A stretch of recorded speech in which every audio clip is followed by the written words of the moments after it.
Hello Capricorn, welcome to April 2018. Thank you so much for being here. Quick announcement, I'm not doing private readings this month. I'm just feeling a little like I shouldn't be doing readings right now. Mercury retrograde, my house of relationships, plus just Pisces season super kicked my butt. You guys were going through a lot of stuff and I just had a lot of stuff a lot of readings to do. So a little bit of a break, but if you really need one, I will have an emergency option on my website. Pricing and information will be there. Comprehensives, however, will still be available, so feel free to check those out too for only $5.99. So let's talk about you and your reading and your stars before we actually look at the reading, okay? Someone is like needing you to balance out their scales. And while this is a lovely person, I think there's a really big question mark around whether or not you can be that person for them. And I think you're going to have a situation arise at some point this month where you see a past version of yourself in them being reflected back to you, almost as a reminder of how far you've come. It's going to be strange. I think it's going to be quite strange, okay? Now, we have Mars coming into your sign, okay, your first house, house of self, Capricorn, yay, lovely. A lot of focus on work, a lot of focus on money. We've got Venus entering into Taurus as well, so money and career is definitely on the docket for you guys. But Mercury retrograde in Aries, Sun entering Aries, Chiron eventually getting to Aries late in April. We're going to have focus on home and family, so there might be some shakeup. Now, we have to remember this is happening in aspect to Saturn, which is in your sign right now, and will happen in aspect to Mars as well. So there could be a lot of tension, there could be a lot of, look, plain and simple, it's so critical for you to be honest about what you really want. And if you need to postpone something, if you need to push something to the back burner, if you just need to wait out some of the tense energy, that's fine. But you're gonna really need to communicate that, okay? I highly recommend for you to get out in nature. And I don't quite know exactly why I was really feeling that so strongly with you, but to get out into the fresh air, be in the mountains or be by some kind of a body of water, a lake, a river, something like that, to refeed your soul, because I think that there's kind of a major decision at play, and if you don't like reconnect, you're probably going to move forward with the decision and you might regret that later. So we have the Lovers that comes out, which I really clarify in the comprehensive reading, and this chemistry is reminiscent of something that you felt before that didn't work out well. So it's going to be important for you to really pay Mercury retrograde working its magic on me already. It's going to be really important for you to pay attention to those gut feelings, okay? If something's wrong, you are totally right. Okay? All right, let's go ahead and get started with your reading. Thanks so much. Bye. Hello, Capricorn. Welcome to your April reading. So these three cards came out already. They fell out all at once. You know, I don't know what's going on with you guys. I have been feeling a lot of melancholy around my Capricorn friends lately. Not pessimistic, but just very much like an acceptance that this is the way life goes. And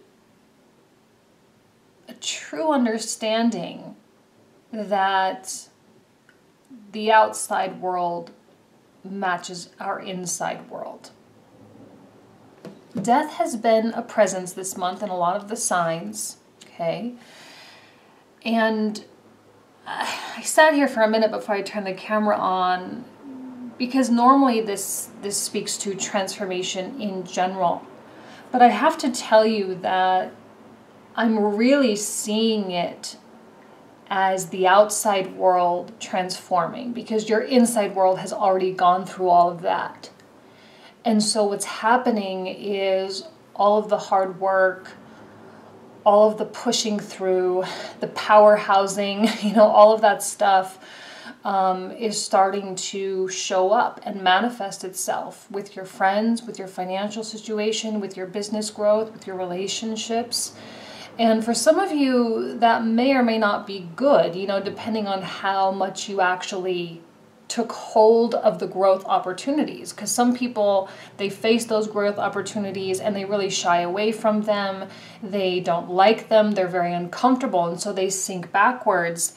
And then life gets harder.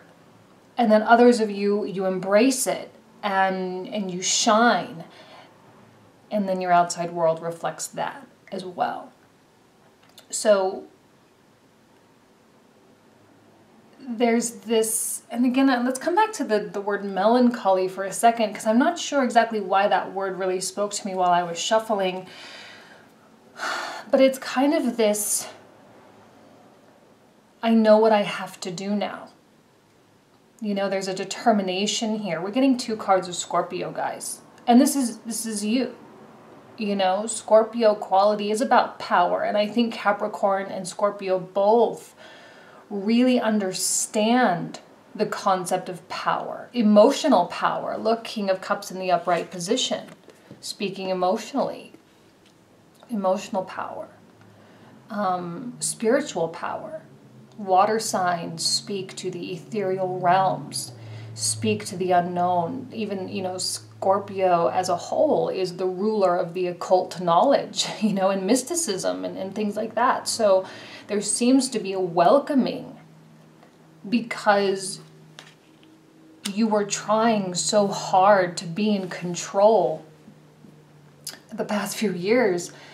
And for those of you who said like, wow, I'm not in control of this, you can control your reactions, you can control what you do on a day-to-day basis, that kind of thing. But as a whole, from a holistic approach, you realize that there are forces at play that are so much bigger than you. And having Pluto, right, Scorpio being ruled by Pluto in your sign, I mean, that's going to be continuing until when? 2022, I think, 2020, something like that. So there are still things going on. There are still transformations occurring,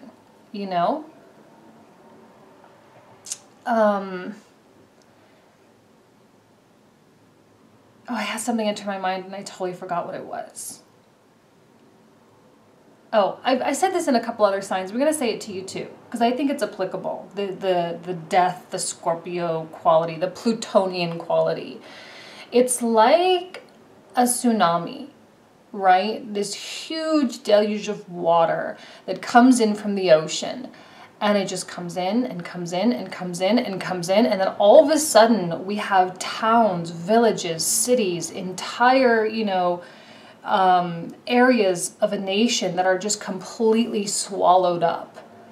But it's that out of nowhere, unexpected, none the wiser, and it just washes over you. That's kind of the essence of Pluto. That's how it operates. That's like the dark, deep sneakiness of Pluto in Hades, right? But again, it is a purification process. How many times can we say that? The rising from the ashes, yada, yada, yada. It is purification, okay? And so I feel like you have finally, in many ways, truly surrendered to that tsunami. It's like, okay, whatever shall be, shall be. I will remain happy, I will remain positive, I will remain upbeat, and I will continue to live as much in the moment as I possibly can. And not worry about the past, and maybe not even really worry that much about the future. Because worrying about the future takes away from the quality today, right? That's what all the little, inspirational memes on Instagram always say. There's like some famous quotes about worrying. Like, don't worry, it's just, there's no point. And I think that you're starting to apply that into your life. Two of Pentacles is about balance. It's about the working together of our light side and our shadow side. And you certainly have a shadow side coming out here. It's about the integration of two people, me and you. It's about authenticity as well. I always, whenever the Two of Coins comes out, it's a message for the person I'm reading for to be as true and authentic as you possibly can.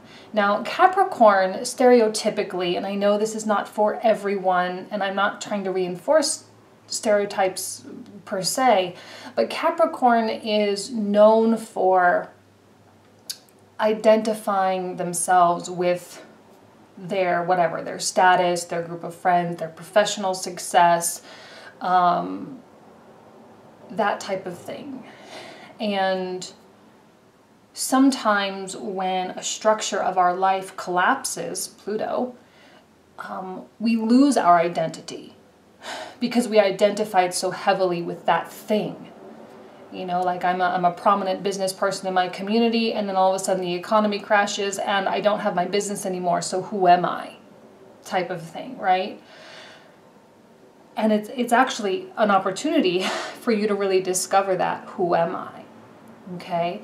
And I think for everyone, the who am I, really, we're all the same. We are all beings of light. We are all beings of love. And that's really who we are. And to really come in contact with that is kind of seems to be calling you this month, okay? Let's see what else comes out.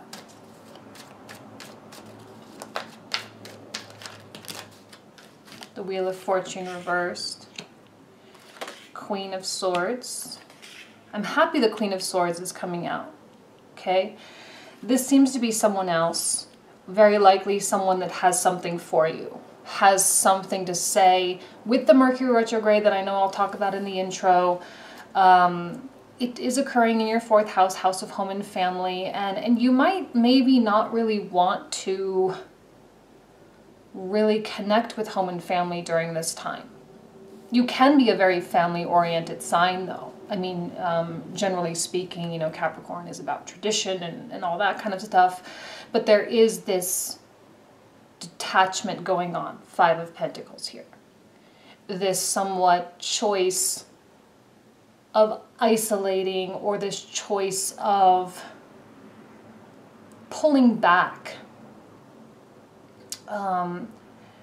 You have so much to give. You know, I know that, you know that. I think this person is probably going to be reflecting back some truth to you. Oh, you know what? And I think I talked about this in my weekly bump that I just did yesterday. But while I was shuffling, I was going to mention this in the beginning, I have my laptop here, kind of like right next to me here, and it's on sleep. So it's just the black screen, but it's reflective. And as I was shuffling, I happened to catch my reflection shuffling. And that entered my mind. I was like, Capricorn is going to have something reflected back to them this month.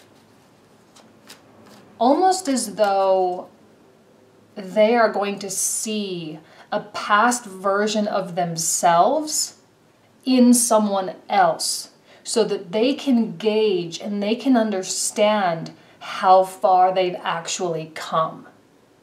And it's almost like a time warp to the past, if that makes sense. So another sign had something similar. I think it was Taurus, I think. But like there was this concept of realization that you actually have begun to build up after the tsunami. And it's you're not at the place where you were before it. Does that make sense? And I think this person is going to contribute to that. Now, luckily, this is a Queen of Swords upright.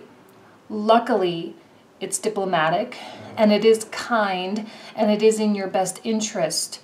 I really think they're going to try to get your attention in some way. I think they have something to say. To be honest, it would be in your best interest to just listen to what they have to say. I don't see you really participating. I see you just kind of like taking it for what it is and then just leaving it at that, which is probably the best possible option for you to really do that, okay?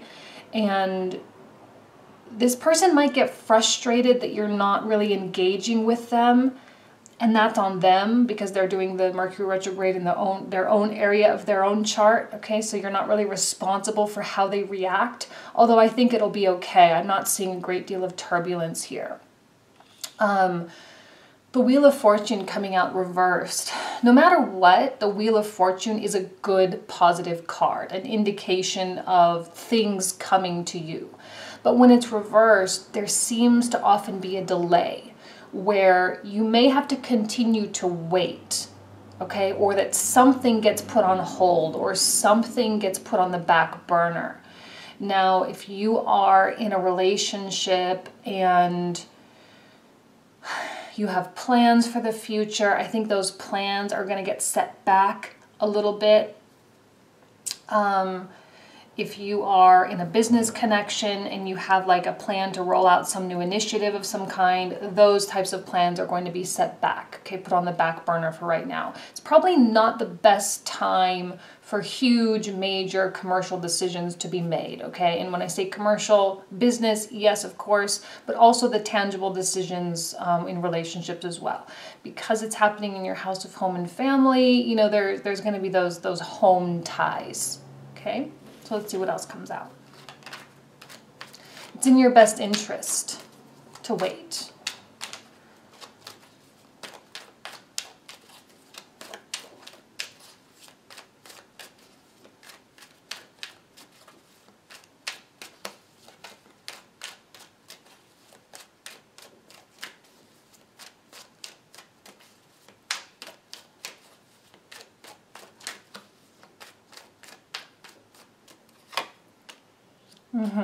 The Hanged Man. See, it's in your best interest to just put a delay on stuff. This person's going to be a lot more pushy than you. They're going to be a little bit naggy, maybe even. Like really tapping you on the shoulder. They're like, hey, I want this. Hey, I want this. Hey, I want this. And, you know, the Scorpio quality here that you are encapsulating is annoyingly quiet, and you're brewing on the inside. How do I say this?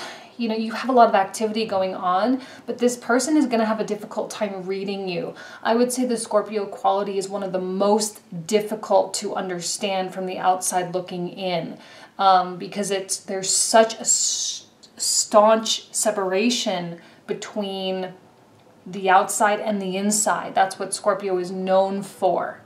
Okay, and we all have Scorpio in our chart. It's all a part of us. And so we're kind of tapping into that separating emotions from logic, okay, type of thing. I'm happy the people here are all coming out upright. I think that's a really positive indication that at least the people in your life are really wanting the best for you. You're wanting the best for them. That everyone, there's a kindness here. So while it might be a little bit naggy or whatever, it's okay. It is from a place of love, and it's not from a place of emotional insecurity or emotional attachment. There's no toxicity here per se, which is good, okay? And here's the movement, I think, which will be really great. There seems to be something that you're waiting for. This Knight of Pentacles seems to be some kind of like a gift horse kind of thing, where this person, probably a separate person, okay, you're dealing with two different people. This person comes in, gives you something, whether it's a thing of information or an opportunity or money or whatever. This person comes in and then things can really move, okay? Eight of Wands is a card of movement, and it can be really fast. It can be really like whirlwind type of thing. It's actually quite opposite from both of these. So these maybe aren't really that long standing. Maybe it's just through the Mercury retrograde, and then as soon as it's over in the middle of April, then it's full force ahead. Okay, so I mean, really a good positive reading for you. I'm going to pull out 3 more and just kind of cap off the reading. So let's see what else comes out here.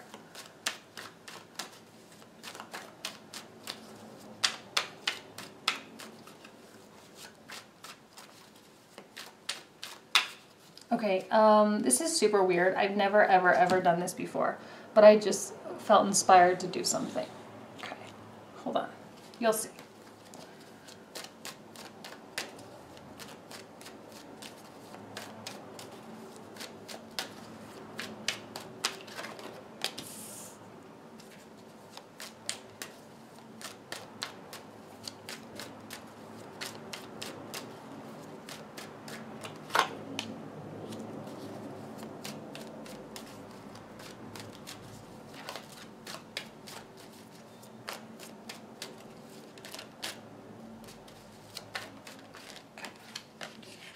Three major arcana.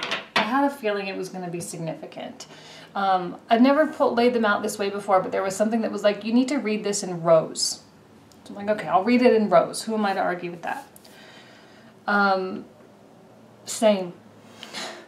This is often because this is the card of Aries, which is ruled by Mars, and then we have the card of two other cards of Scorpio, which are also ruled by Mars. Okay, so the Mars energy is the most prominent, I think, just because Mercury retrograde in Aries. Okay, but there still is this coolness and unavailability about this Emperor. I mean, see, he has that heart on his sleeve, and yet it is upside down, and there's armor underneath the redness of his robes, okay? And you are putting off this air of unattainability. It's going to be important for you to really know that, so that when people are starting to get like, knocking on your door, Capricorn, open the door, it's important for you to know what kind of vibe you're really putting off. And it's probably not even intentional. It's probably not even something that you realize that you're doing. Is this person bugging you for some reason? Because air signs can be, because they really, really need communication. They need to talk. And this being Libra, the card or the essence of Libra is so incredibly focused on me and you, and your needs are very important to them. Your desires, your thoughts, your everything is very important to them. And so they are feeling like they really want to know. And yet you seem to really not be wanting to give it up. So just be aware that if they get annoying or a little naggy, it's because you're putting off that vibe. And remember what I said, that something is seemingly going to be reflected back to you this month. And it's possible that that kind of behavior, like the ultimate concern for the other person, that emotional attachment or whatever it is, although I don't see it being negative, seems to be a type of behavior that you would have done 2 and 3 years ago, but because you've grown so much, you would never do that today. And so you see that and you recognize it. And maybe even some of you are questioning the maturity of the other person. And maybe some of you are like, can I really do this? Is this really going to be, what I think it is? It's just a moment of question. I don't see you making major decisions. Like, I don't see anyone breaking up. In fact, the opposite. I don't see anyone like completely at a loss here. It's just like something that might enter your mind, okay? And then we have the Magician coming out here. This is the power that comes with the knowledge. Like, because once you've emerged, once the phoenix has come up out of the ashes, it understands now. It understands the world now, how the world works. It understands vibrations and frequencies, and it understands that the power of the mind is the most important principle, one of the most important universal laws that we abide by every day. So we might as well abide by it consciously and use it to our benefit rather than use it unconsciously and bring about terrible things to ourselves, right? Or things we don't want. And there's again, acceptance of responsibility for that stuff. Acceptance of responsibility for our mind, for our thoughts, being responsible for our energy when we walk into a room, when we respond to text messages. Like, we are responsible for all that we are putting out into the world. and the Lovers. There's the duality aspect here, okay? So we can't ignore that. I'm the card of Gemini, so you may be dealing with an air sign. The Lovers is such a beautiful card with romance. It is a coming together. It is, see, even the Eight of Wands is pointing directly here. So whatever weirdness seems to get worked out quite quickly. And you reconcile, or whatever it is that needs to be done will be done. Now, the Lovers too is an acceptance of that shadow side. We kind of have the shadow and we kind of have the light here. This is the divine masculine. And the light here. There's a heightened level of awareness, heightened level of consciousness, which you've attained through Plutonian qualities. The toughest way, right? The toughest way for you to learn. But yeah, Lovers is great. So there's a lot to clarify in the comprehensive reading. So I hope you join me there. But I wish you nothing but the best this month nonetheless. All right? Thanks so much. Take care.